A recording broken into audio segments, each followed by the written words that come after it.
Hello and welcome to the video for this Canon PowerShot G9x. This one comes with the relevant accessories, which are a mains charger.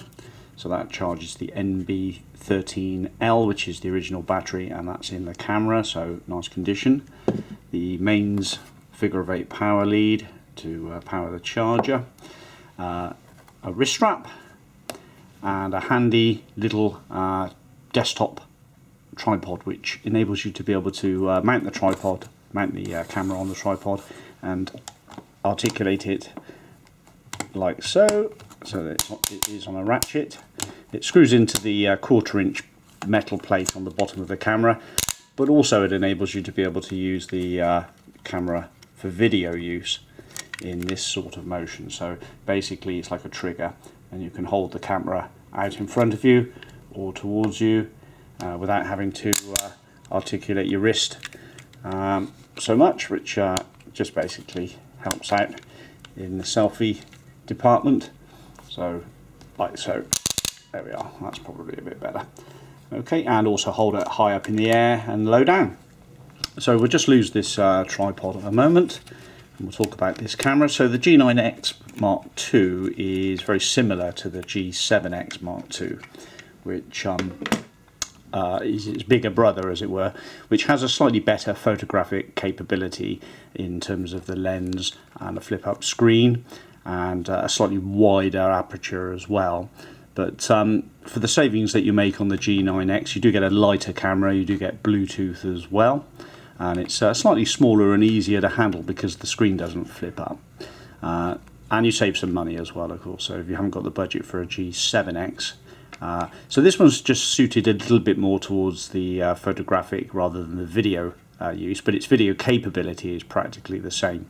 It still shoots the same resolution, etc.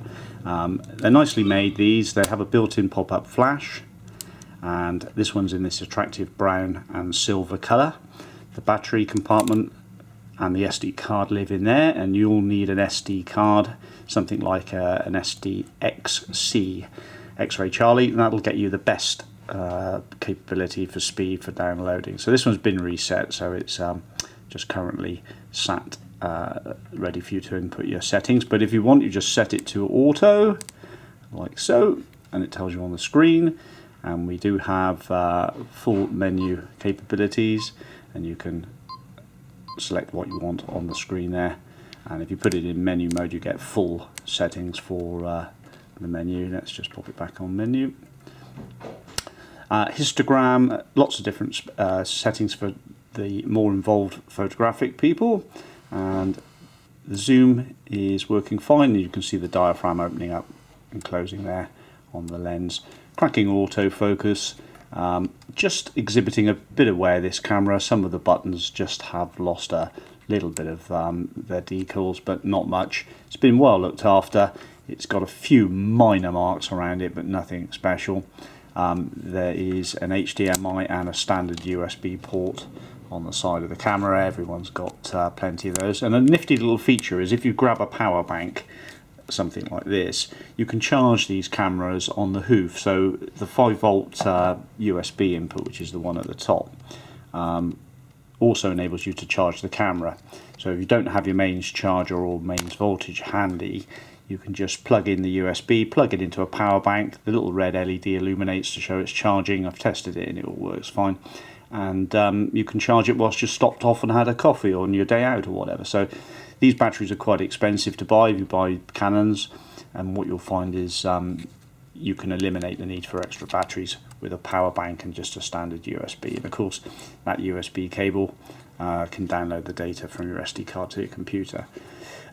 These do have a rotating dial on the exterior of the lens, and you can use that for setting the controls as it's displaying on the screen there. I think you can assign it to different settings as well. You can see it moving and adjusting the brightness on the image there. And then just to shoot, hold the button down a slight bit and it focuses up and the shot's taken. So quick reacting Digix 7, I think these are. So there's a good high-speed processor in these, and obviously it does have a relatively limited zoom. It's not a super zoom class camera, which would enable you to zoom right in and go miles away and get those images up. So it's not for those sort of fans, but there are plenty of other options if you're looking at that. But I assume you probably know about these because it's quite an investment for a point and shoot camera, but you do get exceptionally good pictures from something like this. You'll be amazed. It's light, it's compact, the lens retracts, the lens has a cover, you don't have to worry about the lens cap, which is a nice feature, and you just point the camera, and basically once you've set the time you would point it and you're away to go. So from taking out your pocket or whatever and taking the shot, it's very, very quick. So it does remember the time, it's just the fact I haven't set it because I've done a basic factory reset on it. So yeah, touch screen, tripod mount, all the charges from USB, and is a good 8 out of 10. A good 8 out of 10. It's not bad at all. You know, there's no wobble in the barrel there. That's perfectly solid. The glass is absolutely spot on, and optics are lovely, and the screen just exhibits a few minor wear marks, but nothing too serious. Once the screen's on, you would never notice them. But these are just acrylic panels, and they do scratch as soon as you even look at them, basically. So a little screen protector panel is always you know, dead cheap, about £3 for 3 of them. I think they only just stick them on, but anyway, that's a decision for you to make. So there we go. If you're bored stiff, I don't blame you, you've logged out, but if you're interested in a good G9X at a good price, this is the one to go for. It's available on eBay under the seller Conkwell. Thanks for watching. Bye bye.